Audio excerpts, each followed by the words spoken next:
Episode 8 में हम देखते हैं यूमिन को किस करने के बाद यूंजू सोचती है अरे ये मैंने क्या कर दिया। फिर वो अजीब अजीब रिएक्शन देने लग जाती है जो देखकर यूमिन कहता है कि तुम तो मुझे पसंद करती हो ना, अभी तो तुमने कहा। यूंजू कहती है मैंने कब कहा। फिर वो दोनों ऐसे ही ऑकवर्ड सिचुएशन में वहाँ पे फंस जाते हैं जहाँ पे यूमिन को उसे देखकर हंसी आ रही थी, लेकिन इंगजू बहुत ही ज़्यादा अनकंफर्टेबल फील कर रही थी। इंगजू कहती है देखो मुझे कुछ भी समझ में नहीं आ रहा है, मुझे थोड़ा सा टाइम चाहिए। यूमिन कहता है ठीक है। वहीं दूसरी तरफ उन दोनों के ना आने की वजह से बाकी सब परेशान हो रहे थे। वो लोग कहते हैं कि इंगजू जरूर यूमिन को ढूंढ कर लाएगी। थोड़ी देर बाद ही वो दोनों वहाँ पे पहुँच जाते हैं जहाँ पे इंगजू को जैसे ही कोल्ड फील होती है तो वो तुरंत ही अपना शर्ट उतार के उसे पहनाता है, जो देखकर वो कहती है अरे नहीं नहीं ये सब तुम क्या कर रहे हो। उसको इतना केयर करता हुआ देख वो बहुत ही ज़्यादा अनकंफर्टेबल फील कर रही थी और बाकी सब देखकर समझ जाते हैं कि इन दोनों के बीच कुछ चल रहा है। वो लोग कहते भी हैं लेकिन इंगजू बिल्कुल भी मानती नहीं है और मना करते हुए बोलती है कि हम दोनों सिर्फ दोस्त हैं। यूमिन की ऐसी हरकतों से परेशान होकर इंगजू बाहर चली आती है जहाँ पे वो कहती है कि ये सब तुम क्या हरकतें कर रहे थे, तुमने कहा कि तुम वेट करोगे तो ये सब क्या था। यूमिन हंसते हुए बोलता है हाँ मैंने कहा था कि मैं तुम्हारा वेट करूंगा लेकिन तुम्हारा केयर नहीं करूंगा, ये तो मैंने नहीं कहा था। इंगजू कहती है तुम्हारी इस तरह की हरकतों से उन लोगों को डाउट हो जाएगा, मैं तुम्हें ब्लॉक कर रही हूँ। ऐसा बोलकर वो वहाँ से चली जाती है।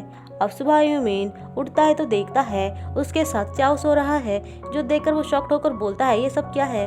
चाओ कहता है क्या तुम्हें कुछ भी याद नहीं है। ऐसा बोलकर वो अजीब अजीब हरकतें करके उसको अनकंफर्टेबल फील करवाता है।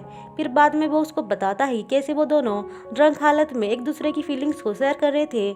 जहाँ पे चाओ को जब पता चलता है कि बैंक की लड़के को डेट करने जा रही है तो वो सोचता है मैं उसको देखने जाऊँ या नहीं। फिर वो उससे पूछता है क्या तुम वहाँ पे नहीं जाओगे, तो चाओ कहता है हाँ मैं बिल्कुल नहीं जाऊँगा। जो सुनकर यूमिन कहता है झूठ बोल रहे हो। फिर तुरंत ही हम चाओ को वहीं पे देखते हैं जहाँ पे बैंक डेट करने के लिए आई थी। हम देखते हैं वो लड़का तो बैंक को पसंद कर लेता है लेकिन बैंक को बार बार चाओ के बारे में याद आ रहा था। तभी बैंक चाओ को भी देख लेती है। उसके बाद वो कहती है कि देखो मुझे और एक डेट पे जाना है। ये बात सुनते ही वो लड़का कहता है कि क्या तुम मुझे रिजेक्ट कर रही हो, लेकिन बैंक उसकी बातों का जवाब ना देते हुए वहाँ से जा रही थी तो वो लड़का उसका हाथ पकड़ लेता है। लेकिन तभी चाओ आकर उसको सबक सिखाता है। फिर वो बैंक से कहता है चलो मैं तुम्हें ओशियन दिखाता हूँ। ऐसा बोलकर वो उसको एक जगह पे लेकर आता है जहाँ पे बैंक कहती है कि ओशियन कहाँ है। फिर थोड़ी देर तक वो दोनों बात करते हैं। उसके बाद बैंक सीधे उससे ये पूछ लेती है कि क्या हम दोनों डेट कर सकते हैं। जो सुनकर बेचारा चाओ तो बिल्कुल शॉक्ड था। फिर वो कहती है क्या तुम्हें पसंद नहीं है। जो सुनकर चाओ कहता है कि ऐसा बिल्कुल नहीं है, मैं तो थोड़ा सा शॉक्ड था। फिर वो उसके चिक पे किस करके बहुत खुश होते हुए हर तरफ दौड़ने लग जाता है और कहता है कि हम दोनों डेट कर रहे हैं।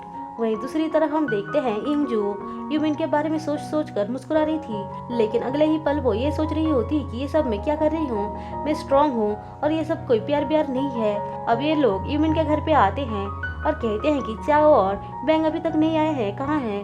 फिर बैंग और चाओ एक साथ ही आते हैं, जिनको देखकर वो लोग पूछते हैं कि तुम दोनों एक साथ क्यों आ रहे हो। उनको चाओ बताता है कि वो दोनों डेट कर रहे हैं। जो सुनकर उन लोगों को यकीन नहीं होता है, इसीलिए वो बैंक से पूछते हैं और बैंक कंफर्म करती है कि हाँ वो लोग डेट कर रहे हैं। जो सुनकर वो उसको साइड पे लेकर आकर पूछते हैं कि क्या उसने तुम्हें डराया धमकाया था।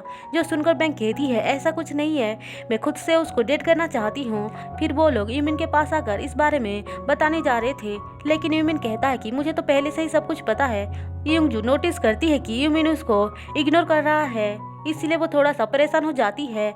फिर वो लोग मिलकर बियर के सैंपल को टेस्ट करते हैं। वहीं दूसरी तरफ इंगजू के डायरेक्टर उसको कॉल करके बुलाता है, जिसके पास वो सैंपल को लेकर आती है, लेकिन वो कहता है कि ये अच्छा नहीं है। अब इंगजू घर आकर यूमिन के बारे में सोचने लग जाती है।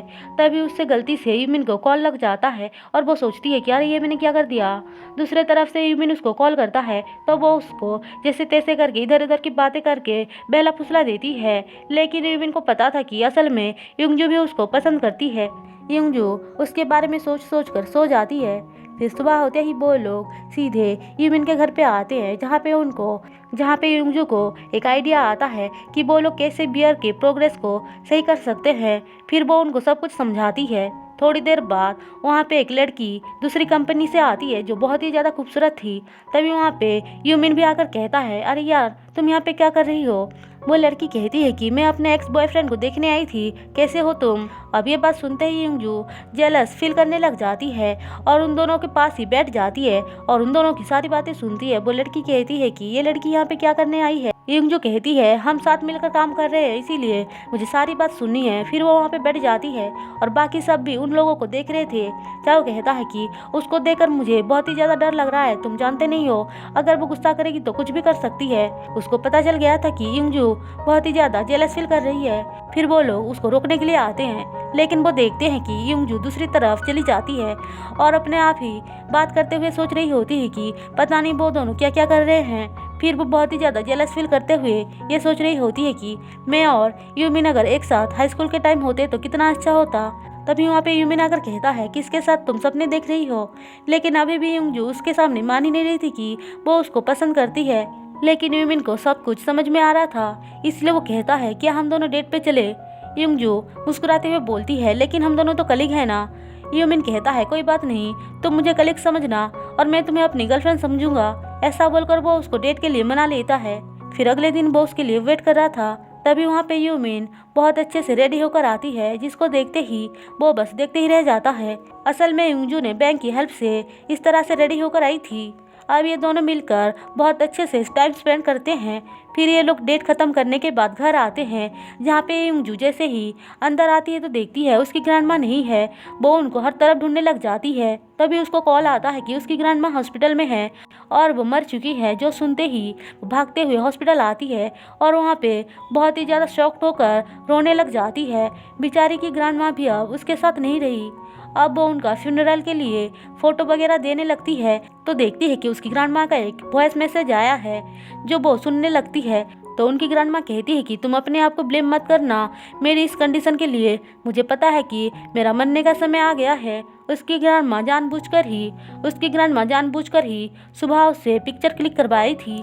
थोड़ी देर बाद वहाँ पे सारे लोग आने लग जाते हैं और युंजू अपने इमोशंस को छुपाते हुए मुस्कुराते हुए सबके साथ बातें करने लगती है। लेकिन यूमिन को सब कुछ समझ में आ रहा था कि वो कितने तकलीफ में है। हम यहाँ पे युंजू के डैड को भी देखते हैं। वो युंजू से माफ़ी मांगते हुए बोलता है कि मुझे माफ़ कर देना, मैं सिर्फ उस टाइम 21 साल का बच्चा था और तुम पैदा हो गई थी तो हम दोनों को कुछ भी समझ में नहीं आया, इसलिए हमने तुम्हें तुम्हारी ग्रैंडमा के पास छोड़कर चले गए थे। जो सुनकर युंजू को बहुत ही ज़्यादा गुस्सा आता है और वो कहती है कि आप देख रहे हो ना बाहर कितने सारे फ्लावर्स के लाइन लगे हुए हैं, आपको क्या लगता है कि मैं अपनी लाइफ किस तरह से जी होंगी। मैंने अपनी लाइफ को अच्छे से जिया है और इस वजह से आज इतने सारे लोग मेरे साथ हैं, आपको फिक्र करने की कोई ज़रूरत नहीं है। फिर वो वहाँ से चली जाती है, जिसको जाते हुए यूमिन भी देखता है। युंग जो बाहर आकर खुद को समझा रही होती है कि रोना नहीं, लेकिन तभी वहाँ पे यूमिन आकर उसको गले लगा लेता है और जोर जोर से रोता है, जिसको रोता हुआ देख इंजो भी अपने इमोशंस को कंट्रोल नहीं कर पाती है और वो भी जोर जोर से रोने लग जाती है। और इसी के साथ एपिसोड 8 खत्म होता है।